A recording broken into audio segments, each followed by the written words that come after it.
Hi there, welcome to the Raven's Call. I'm Eric Wordweaver Sjerven, Goathie of the Ridgar folk here in East Texas. I'd like to welcome you to the show. This is where I ramble on about different heathen-related subjects, just kind of whatever strikes my fancy at the time. Big UPG warning on this, guys. This is how I see the world. This is how I see heathenry. It's not necessarily reflective of anybody else. It's my own particular views. You know that I'm not a hardcore recon or what is called a historical heathen. I am heathen because I'm heathen, not because my ancestors were heathen. I take very middle-of-the-road approach between roots in tradition and growth towards the future. So keep that in mind as we go through all of my videos. This is just kind of how I see things. I'm not pretending that this fits everybody. I'm not even going to pretend that this fits you. But obviously you're interested enough to hear what I have to say to click on the button. So before we get started, let's talk about a little bit of housekeeping stuff. If you like these videos, please hit the thumbs up down below. The more you interact with the videos, the more like them you're going to see in your feed, and the more my videos will end up in front of other people. At this point in time, we're coming up on 922, I think is what I was at the morning of this video, subscribers, and that's amazing. I never thought I'd have 922 subscribers. That's incredible. I'm trying to figure out maybe something special I can do if we hit 1,000. It's a bit ambitious. I don't know if we'll cross the 1,000 mark, but it'd be cool if we could. If we do, then I'll see if there's something fancy I can do. I don't know. I'll get it figured out. So, if you have any questions or anything like that, you'll find my contact information down below. There's email, Saraha. I think my Twitter account's on there. So there's a number of different ways that you can reach me, dependent on what your question is or how you would like to interact. So that's actually what gives a little bit of a start to today's video. Actually, all of it comes from a message that I got on Saraha. If you're not familiar with Saraha, it is an independent messaging app online that when you set up an account allows people to send you anonymous messages. You don't have any idea who sent them, no way to track them down, nothing like that. It just comes through the system as a boom, here's a message. You have no idea who wrote this. And it can be used for some nefarious means if you're not, if you get a hold of the wrong people, but you got thick skin for the internet, so it is what it is. But I get all kinds of cool stuff through there, like poetry, jokes, and questions like we're going to handle today. So if you have any submissions that you would like to give me, let me clear off this email off my screen. If you've got any questions you'd like to send me, any kind of interactions, anything like that, hit one of those contacts down below and let me know. I'll either reply to you as soon as I can get back to you. It's kind of busy this time of year. It's always busy in my business, it seems. But I'll get back to you, or I'll make a video based on the question and kind of give a shout out to that contact info. Okay, so without any further ado, let's jump into today's subject. Okay, today's subject is a question from someone on my Saraha. So I have no idea who sent this, but I found it to be interesting. Thought you guys might like to hear it. Plus, it's the only way I know to get a get a reply out there to them, as I can't reply through Saraha. So here we go. The message reads as follows. I had a question, didn't know where else to send it. It's a good start. This is a good place to send it. I recently encountered someone that claims to have been shunned from three separate heathen groups in my state. I've never heard of any of these groups, so I cannot speak of their authenticity. It's not necessarily a big thing. A lot of groups are fairly insular and don't get out there in the public eye. There's a number of reasons for this, so just because you haven't heard of them doesn't mean they're not authentic. Quote unquote, whatever you want to call authentic is. They could be good heathens. They could be nutso. There's no telling. So anyway, just because you haven't heard of them doesn't necessarily mean anything. There's a lot of groups that stay under the radar on purpose. So she claims she was shunned simply because she identifies as a Lokean, that all of these groups treated Loki as the equivalent of Satan. So the question I have, since you have your own heathen community, is this something that occurs? Obviously it occurs. We'll get more into that here in a minute. I've heard of people advising against working with Loki due to his nature, but never flat out refusing people who choose to do so. I suppose I was curious on your thoughts, because to me it all seems rather suspicious. Okay, so whoever sent this in, thank you, first off. I've been meaning to do kind of a Loki-related video. This is a good start. So I intend at some point in time to go through and do a series on the gods, giving my own personal insights and things on my interactions with the gods. I'm not going to go into a, total historical view on the gods or a literary review on the gods, because you can find all of that online already. It's already been done. So don't really feel like rehashing other people's work when I can just go through and say, hey, this is what I think of this god or goddess in particular. So I'll get to that eventually, but if you want some in the meantime for that, I know Jesse over at Midgard's Musings has a great god series that he's been working on, and then Arith Hager has some on his channel as well. Arith's an archaeologist, so he's got a lot of historical information and some really good info on there. I don't always agree on everything with him, but it does have some good background information on the different gods and goddesses if you're so inclined to look that way. So here's the deal on this particular message. There's this thing about Lokeans, and that's why I kind of figured today would be this video would be good for today. Here, when it comes to Loki in particular, Loki is one of the gods that's not necessarily acknowledged by everyone. Different cultures, different subcultures, different regions don't even acknowledge the existence of Loki. As a matter of fact, in a vast majority of what would have been arch-heathen cultures, as far as like mainland heathenry, Loki's completely absent from any of their mythology. He's present in the Scandinavian sources, which is why we know about him, because he's in all of Snorri's references and all the Eddic references and things like that. But like you get into the Anglo-Saxons, the Finnish, and stuff like that, and you don't see Loki. There's some crossover with German, but even then, the Loki-Loge correlation's not perfect. So it's So yes and no in some of that respect, and even some of that is later bringovers of late German influences from Scandinavian sources. That's a whole thing. So there's some debate as to whether or not Loki even really exists, so to speak. I personally am of the side that Loki does exist. I have my own personal views with regards to Loki, but that's not what we're here for on this particular instance. Some people view Loki as a literary device that was introduced into the Eddas in order to drive plot and action. The idea being, of course, that you needed something of an antagonist to the protagonist of the gods in order to drive plot. So from a literary standpoint, yes, it makes sense. You need someone who causes strife, who causes discord and chaos in order to have something to overcome and resolve, basic storytelling. And so that's worked in that respect. Now, yes, Loki serves this purpose. Was he invented for this purpose, or is that simply the purpose that Loki tended to serve in his actions? I don't know for certain. I have my belief structure. I know how I believe, and I know that all of you have your own personal beliefs on it. But it would not be surprising to me, back to the point at actual hand, that a group that does not acknowledge the existence of Loki, say they're more Anglo-Saxon in approach, and they have someone who comes up who professes to be a Lokean, they're going to look at this person and they're not going to take them seriously because they see them as worshiping a god that they view as a literary device and not part of their culture. So, of course they're going to shun that individual because they're not going to take them seriously. They're not going to see them as a hardcore, serious heathen. They're going to see them as someone who's playing games on misinformation. Then, of course, there's the flip side of this person approaching a group that might actually acknowledge the existence of Loki, but have their own personal cultic practices with regards to Lofe's son.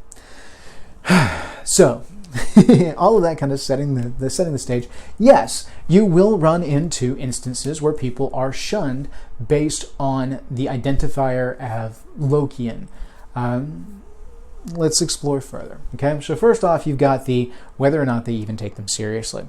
Second off, there is this disconnect. If you look at Loki in the lore, depending on where you look at Loki in the lore, Loki is at one point something of a trickster god, and at other points he is, depending on how far into the Ragnarokian cycles you get, that he is an out-and-out antagonist for the gods, that he rises up against the gods in the final days, is an oath-breaker and a betrayer.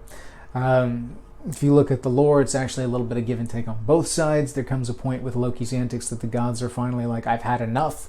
You've proven yourself antisocial enough, not unsociable, antisocial, enough that you are bad for the tribe and therefore need to go. Even to the point that Loki, according to the cycles of Ragnarok, engineered the death and prevented the resurrection of Balder. For those that don't know, Loki is said to have guided Balder's brother Hod, the blind god, to fire a missile of mistletoe, or an arrow of mistletoe. There's some literary sources that would lead you to believe it's actually mistletoe, and that is the name of a sword, special magical sword. Either way, mistletoe was said to be like the one thing that Frigga, that did not get an oath from when she went out into the worlds and exacted an oath that nothing would harm her son Balder. So when Frigga went out and did all of this, mistletoe was seen as too young and too innocent and was not part of that oathing. And so Loki learns of this, fashions an arrow out of mistletoe, and causes Hod to fire at Balder. Balder dies. This, of course, initiates the Ragnarok cycle.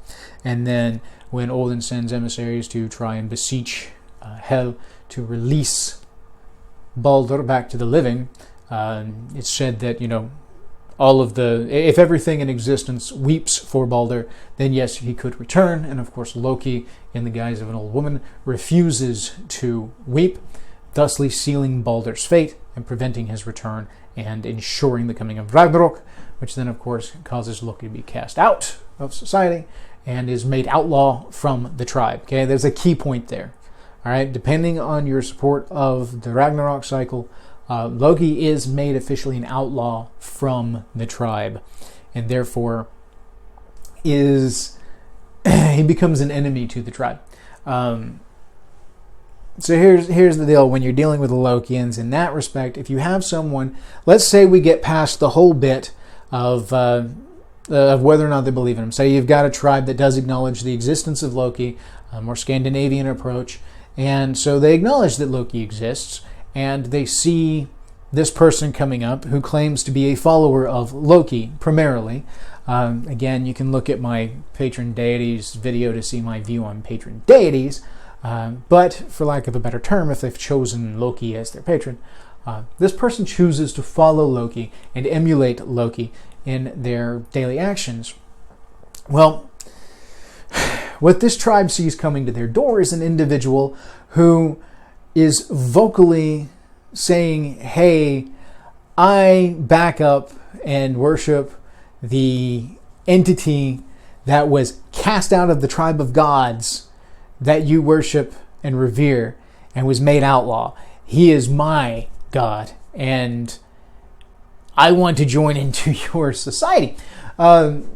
A lot of groups are going to look at that and say, well, Loki was cast out as an outcast, and therefore this person who wishes to follow Loki is following the outcast and has no place in a society, a group, a social construct that is aligned with the Aesir, that's aligned with the gods. If Loki was an outcast from that social structure, then siding with someone who is one of Loki's people would bring aspersions on them and weaken their stance in the eyes of the gods. It would be offensive to the gods because we are siding with the enemy, for lack of a better term, which we'll come back to here in a moment. So, yes, there are some groups that are going to, simply from a sociological standpoint and a theological standpoint, not want to associate with someone who identifies as a Lokean because they see themselves as, therefore, associating with someone who is extremely closely tied to the god that betrayed the gods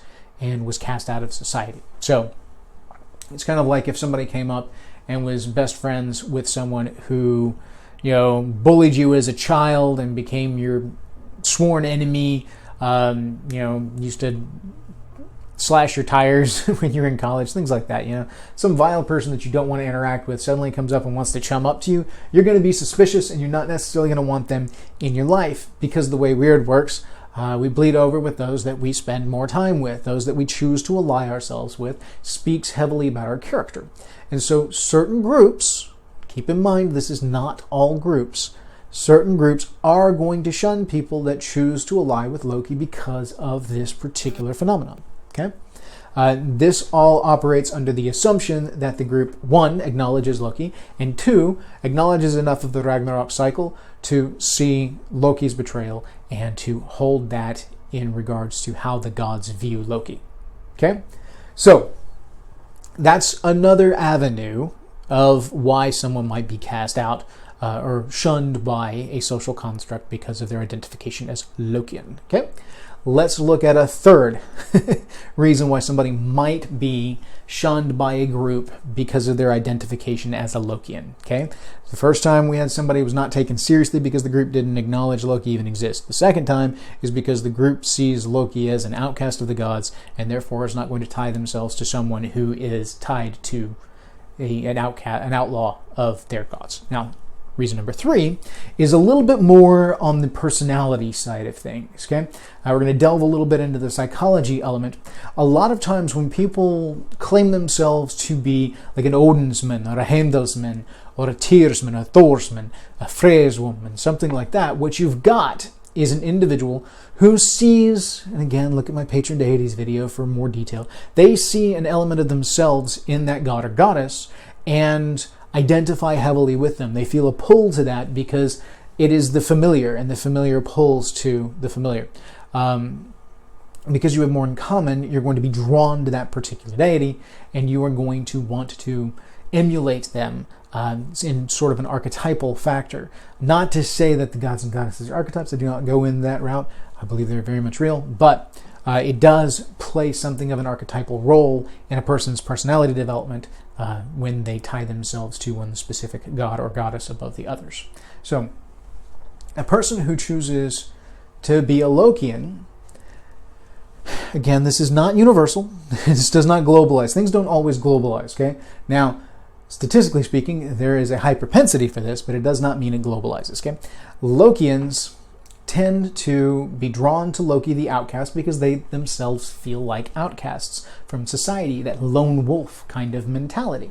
One, that's a strike against their ability to integrate with society. It tells me that if you tie yourself to Loki, it's likely that you have some issues functioning within an established group and finding a place within that society. So that means that person's probably not going to jive with a stronger social structure. Again, not universal. I know some great Lokeans who work just fine within a group. They just feel an affinity for the god for some reason. It's personal, individual cultic practice. Okay? So, there's a little bit of that, you know. There's also the element of the fact that these people that tend to identify as Lokeans look to Loki, the trickster god, much the way that like Native Americans would look at Coyote. Or that those of a more Celtic background might look at Pan, something like that, where there's a trickster element involved. And Loki does exhibit trickster god kind of behaviors, but for that matter, so does Odin. Odin himself is something of a trickster god, a beguiler, a charlatan in a lot of ways, in the way that he goes about doing what he does.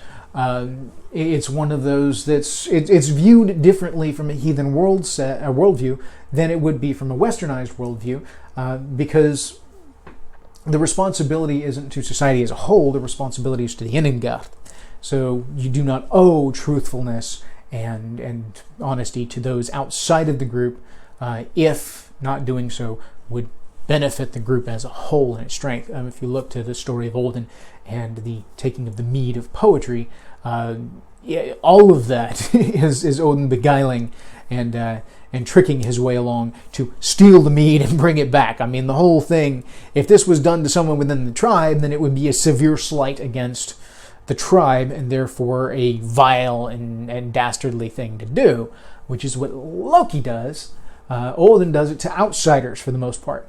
I say the most part because he does do it to Thor some, but that's more in the, testing father kind of way, like refusing to allow him to cross on the ferry boat unless he answers these riddles and can best him.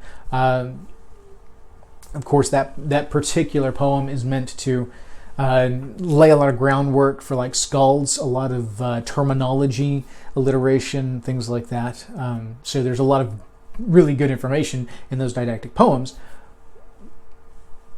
But it's played out as Odin tricking Thor and then making Thor take the long way home. So, yes, that is an instance where Odin does this and tricks and beguiles someone within the tribe, but it's of a minor kind of element. Loki and his tricks, while they tend to work out for the better, are not so much about the betterment of the tribe. They're about Loki's entertainment for the most part. The role that Loki plays in a lot of the mythos is that he is the angsty child who gets bored and therefore causes trouble. And he ends up creating a lot of trouble along the way. Now, of course, he's able to utilize his luck to turn a lot of that around and it come out all right in the end. For instance, we get things like Mjolnir and Gullinbursti and Skidbladnir, a lot of the tools and items of the gods and goddesses because of Loki's antics. You get Sleipnir because of Loki's antics. You get the Wall of Asgard because of Loki's antics. All of these things, yes, benefit the tribe, but not without causing some significant issues along the way. And then, of course, you have the culmination of betrayal in the end. So, in Odin's trickster elements, he's someone that is seen as a trickster, but he's trusted by his people because he's good and true to his people. Loki's not good and true to his people. So Loki is one of those that in his actions frequently cannot be trusted by the other gods because if something goes wrong, they know Loki probably did it and is responsible for it. The stealing of Vidun's apples, the cutting of Sif's hair. I mean, all of these things tie back to Loki in some way, shape, form, or fashion. So, again, great from a literary standpoint, but not great for social cohesion. He's not a team player in that respect. It's very much on his own egotistical, egocentric kind of way. So, if a person idolizes that and chases after that, then a group might see them, might, not guaranteed, might see that person as untrustworthy and as someone who will emulate the elements of chaos to such an extent that it would be detrimental to the solvency and strength of the unified whole of the tribe. That they might cause social discord to such an extent that it would be damaging to the tribe. Now, on the flip side, some of this actually could lead to strengthening the tribe because a little bit of discord, of course, helps to strengthen the muscles, shake things up, and then you have to find a firmer footing, and then you grow as a result of that. If done properly, this can be a positive thing, it can be a good thing. If done improperly and irresponsibly, it can shatter a group down to its core. So, not to say that these are reasons that Lokeans should not be trusted, all right? Let me put this out there. I know some great Lokeans, like I said before. I'm simply saying these are reasons why a group might shun an individual based on the identifier of Lokean, okay? Now let's look at another part of that message that is a thing. It is a thing that does come up, and that is that some of these groups seemed to view Loki in equivalency with Satan, okay? What you're indicating there is Loki as the adversary or Loki as the supreme evil within the group. This I find heavily to be a holdover, to be Christian baggage that has bled over into an individual's view of the mythos. A large portion of the time, it leads me to believe that this person who feels this way probably has something of a limited understanding of heathen worldview in the first place, and more of kind of a wicked-true, new agey approach to things, kind of a surface level, almost brosa-true, but not necessarily, view of heathenry in general. Again, you can look at my videos on that to get my views there. Now, a lot of times when I see people that have this particular view, like I said, it's Christian baggage, it's holdover. They need this dichotomy of good and evil. They need an adversary, this light, dark, good, bad thing, because that's what has been drilled into their brain, okay? Because of that, they're going to pass judgments based on those particular views, and it's going to have an impact on how they view other heathens. And it's not necessarily reflective of general heathen dynamics. The gods themselves, like I said, follow more of a tribal standpoint. So it's not that simple in a lot of ways. There is progression from Loki trickster god to Loki betrayer. These two are not the same. He's a god of transition and of progress and character development kind of thing. I don't know. Essentially, what it boils down to is that if you look from mythic time, which exists outside of, sacred time, which is not profane time, which is where we are. That's what I'm getting at. In sacred time, where the gods and goddesses exist, time functions differently.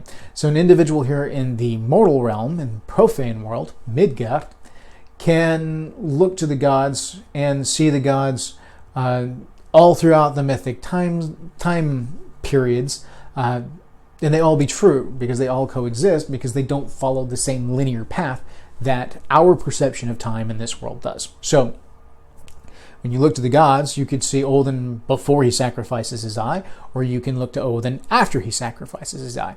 Similar, Lokeans can look at Loki before the betrayal element and post-betrayal element.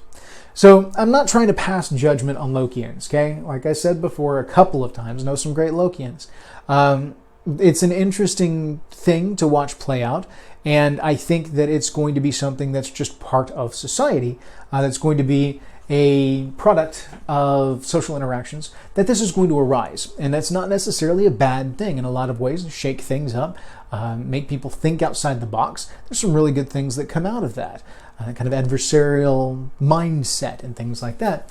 But even if you do acknowledge the Ragnarokian cycle, etc., within a heathen context, you're really looking at Loki as a social outcast and outlaw, and the whole Satan-Loki crossover thing, that doesn't really jive. Now there is, if you go to like the Lucifer side of things, not just the general modern westernized view of Satan. If you go back to Lucifer, the outcast, etc., within the Christian mythos, there's more in correlation there. But still, it's not perfect. Some would even say that Loki was brought over from the devil figure to Scandinavian lore in order to create that dichotomy, which would then allow them to more easily transition heathens to Christianity, because they've created this dichotomy of good and evil within the heathen worldview where it did not previously exist in that fashion. So again, there's a bunch of different ways to go at it. My view is that Lokeans follow Loki for their own reasons. Individual cultic practice, not my hall, not my call.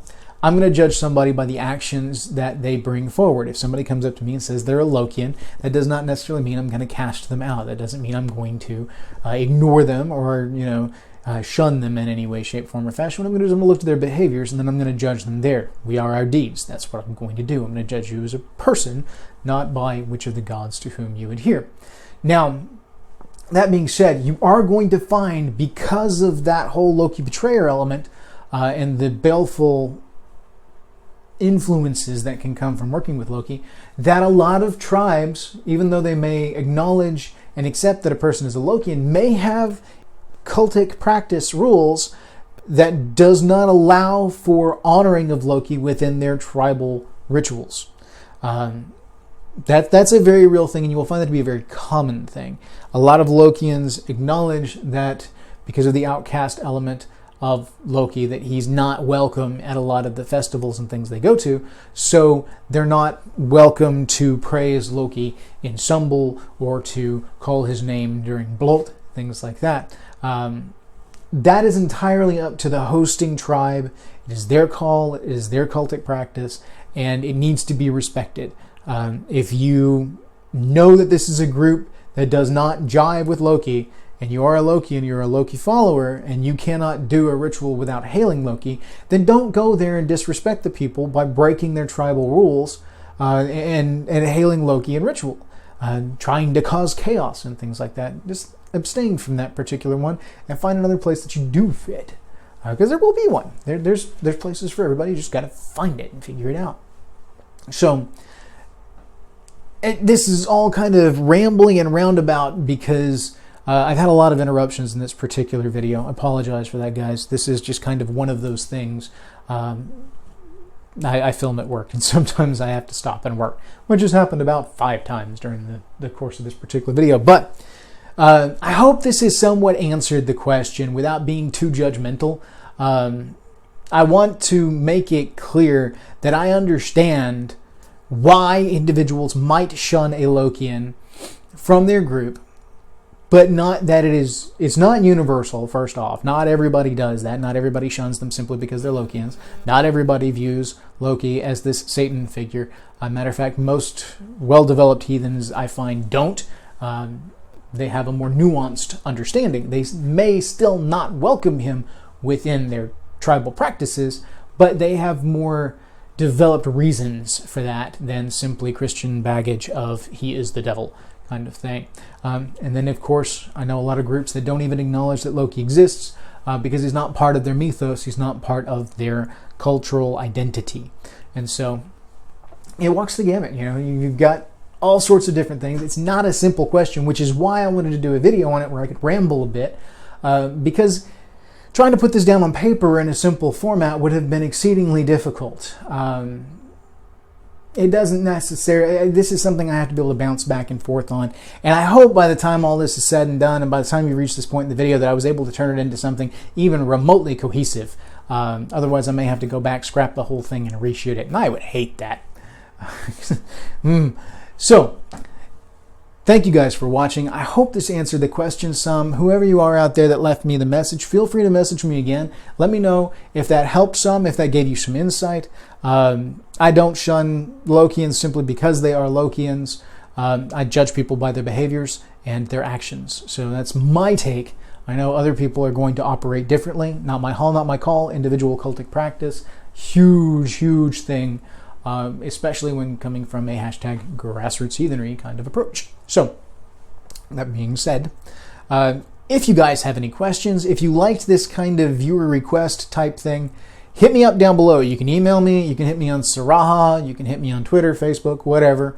I've got an official request thread on Facebook going, so you guys can pop in there and give me a request there. Or if you like the whole anonymous, hey, I'm going to throw a question at him that's really thought-provoking, and this way he can't reply in an email and is forced kind of to put it out there to the world, this is what you get. So hopefully you guys enjoyed it.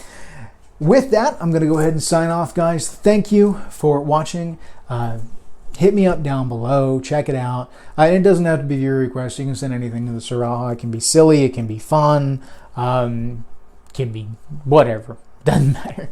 If it's offensive, then I'm just going to roll past it and keep going. That's just kind of how it is. Some of it's been that way, but it's not been too bad. So, thank you guys again. I appreciate you for everything you do. Let's see if we can't drive and hit 1,000 subscribers. And see where this goes. I am thinking about maybe reshooting my Heathenry 101 video, making it, you know, with the updated microphone and camera and stuff like that. Maybe a better, less echoey setting. I'm also playing with the idea of putting some kind of backdrop behind me. Twyla wants me to do something here other than my Ansel Adams picture, which I don't like that picture. And then my blank door over here that's just meh. And the broom in the corner, which is just annoying, but hey, it's got to live somewhere. So, all things that I'm working on, trying to develop and kind of shake the channel up a little bit, but hopefully you guys have seen something here that was of benefit to you and that you liked. So, please keep watching. Thank you guys once again. Hail, may your ancestors smile on you.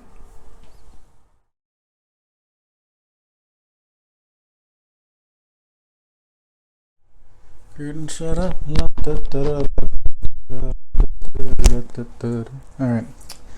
I think I've got this set up. Okay.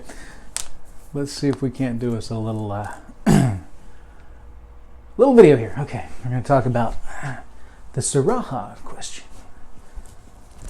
Pre-show primping. Okay. Here we go, guys. In 3, 2, 1. Oh, wait, where are my notes? Ah! Okay. Gotta have my notes. All right. In 3, 2, 1, let's jam. Hi there. Welcome to the Raven's Call. I'm Eric Wordweaver Sjerven, Gothi of the Ridgar folk here in East Texas. And I'd like to welcome you to my show, which I think I just said that twice. Okay. Let's try that again. In 3, 2, 1, let's jam. Hi there, welcome to the Raven's Call. I'm Eric Wordweaver Sjerven, Goathie of the Ridgar folk here in East Texas, and I'd like to welcome you to the Raven's Call. Aisle check on, redundancy check on aisle 3. Okay, now, okay, back again, ready, and let's reconnect to the microphone. Hey, getting business calls in the middle of a video because it does everything crazy. Okay, here we go again. Now, I guess we're going to have to go back to the start of the missive. So in 3, 2, 1, let's jam. All right, so, bloody hell. Kind of lost my place. Lokean video, the Saraha question. I've lost count, so we're going to try this again. Yay! Okay. Work interruptions. This is what happens when you try and film at work. It's ridiculous and it's crazy. So, hopefully I will remember to go pull some of the bloopers off the previous one. There's going to be a lot on this one, it seems, because I can't seem to get a good run going. Anyway, all right, let's do this. In 3, 2, 1, let's jam. All right, we're going to go one more time. I can't believe how many times I've had to restart this stupid video. Okay, now, 3, 2, 1, let's jam. Say that, hold on. Wrap my head around this. Adversary. All right, 3, 2, 1, let's jam. I'm going to pick back up on the tribal dynamics element in 3, 2, 1. This is crazy. Just so you guys know, I got a phone call in the middle of one of my videos, and so it interrupted. So I will get this done eventually. In 3, 2, 1, let's jam.